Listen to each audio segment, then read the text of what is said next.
संजौली मस्जिद विवाद को लेकर एमसी आयुक्त के कोर्ट में सुनवाई, संबंधित जेई और वक्फ बोर्ड को लगी फटकार। मामले की 5 अक्टूबर को अगली सुनवाई।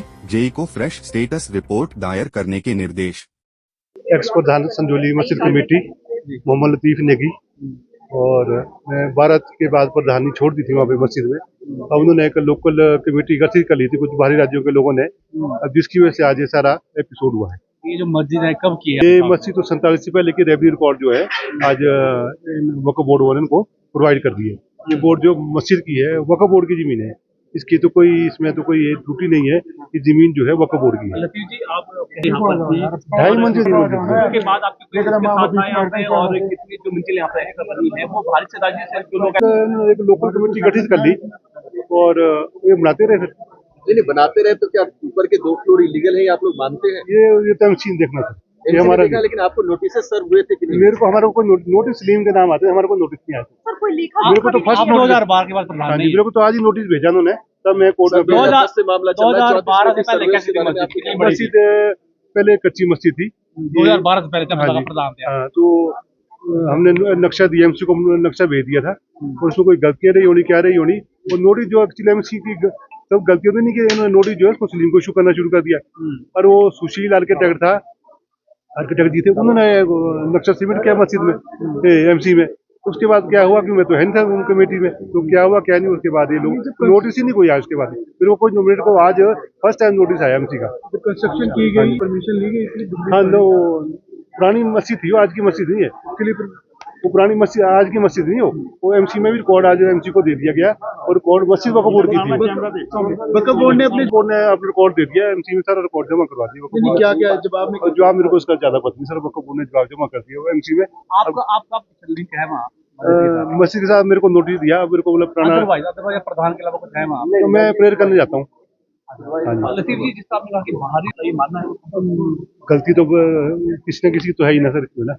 अब जब ने गलती की तो भुगतनी पड़ेगी सबको। जब अवैध रूप से निर्माण हो रहा था क्या उस वक्त आपने शिकायत की जाए या आगे आप ये बात? शिकायत तो जब नोटिस आ रहा था वो शिकायत की समझ, जब एमसी नोटिस दे रही थी बार उनको लोगों को।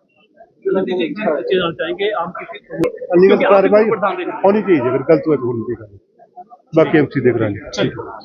सर, मेरा नाम जगत पाल है और मैं यहाँ पे पिछले 15 साल से प्रैक्टिस कर रहा हूँ हाई कोर्ट में और डिस्ट्रिक्ट कोर्ट में।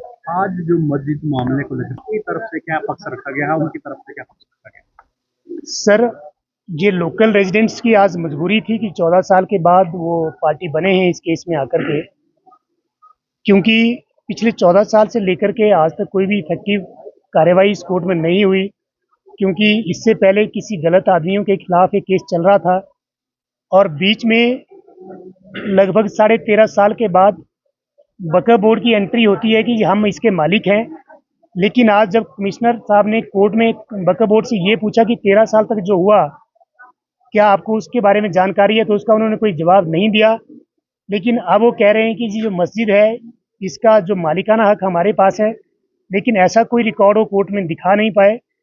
लेकिन जो हमारे पास जो रेवेन्यू रिकॉर्ड है उसके मुताबिक हिमाचल प्रदेश सरकार जो है इस ज़मीन की जो है मालिक है, और उस जमाबंदी में खसरा नंबर 36 पर जो एक मस्जिद है वो गैर मुमकिन मस्जिद दिखाई गई है।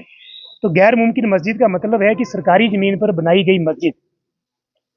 तो हमारा यही कहना है कि एनक्रोचमेंट को लेकर के हम किसी संप्रदाय के बारे में बात नहीं करते। मैं एडवोकेट हूँ, मेरे लिए हिंदू मुस्लिम सिख ईसाई सब बराबर है, और हमने अपनी 20 पेज की एप्लीकेशन में कहीं पे भी हिंदू और मुसलमान शब्द का हमने यूज़ नहीं किया है।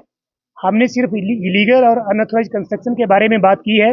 वो किसी की भी हो वो टूटनी चाहिए as per the bylaws of the MCs, क्योंकि जब एक लेमैन कोई लीगल और अनऑथराइज कंस्ट्रक्शन करता है तो उसका भी टूटता है। अगर टूटे ना तो उससे पहले उसका बिजली पानी डिस्कनेक्ट किया जाता है, लेकिन जो अभी तक इस केस में नहीं हुआ है। उसमें क्या कहा है?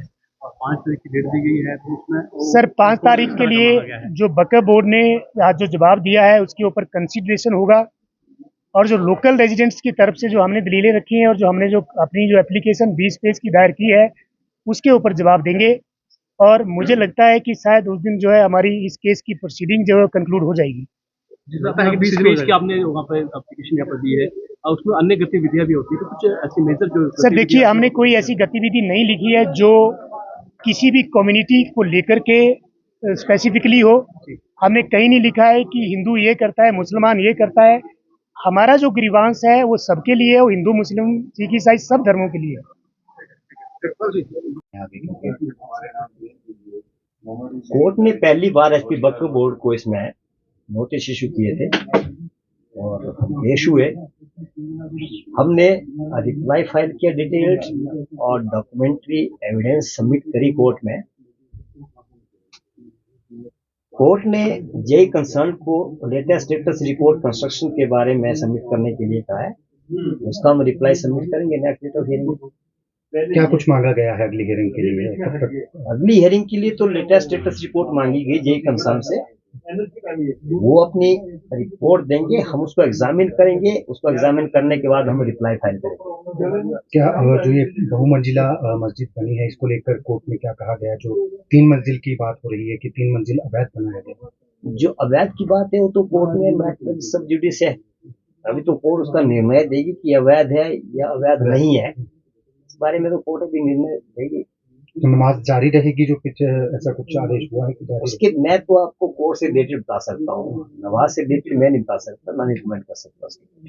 ठीक। शिमला से कैमरामैन युगमार्ग टीवी।